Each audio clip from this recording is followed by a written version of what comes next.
ফেসবুকে যারা নতুন কাজ শুরু করছে তাদের ভিডিওগুলা কোয়ালিটিফুল ভিডিও হওয়ার পরেই তারপরেও তারা কিন্তু এখানে ভিডিও আপলোড করতে সক্ষম নাই।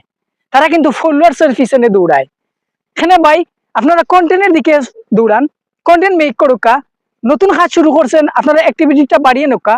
নতুন কাজ শুরু করছেন, ভালো ভালো ফটো থাকার পরেও, ভালো ভালো কন্টেন্ট থাকার ফলেও সেখানে আপনারা কোয়ালিটিফুল ভিডিও আপলোড করেন না, সেখানে কোয়ালিটিফুল ভিডিও পোস্ট করেন না, সেখানে কোয়ালিটিফুল ফটো আপলোড করেন না। আপনারা শুধু ফলোয়ার্সের পিছনে দৌড়ান, আপনারা শুধু ফলোয়ার্সের পিছনে দৌড়ান।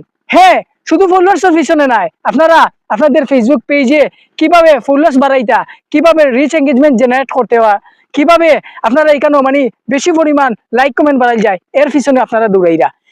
কমেন্টস রাখরা, দ্রুত গতিতে কমেন্টস রাখরা, ভিডিওটা সম্পূর্ণ না দেখে কমেন্টস করা, ফলোয়ার্স বাড়াইতা দেখিয়া। সো এই বিষয়টা স্কিপ করুকা, ভালো ভালো কন্টেন্ট এখানে আপলোড করুকা, মানসম্পন্ন ভিডিও, কোয়ালিটিফুল ফটো আপলোড করুকা।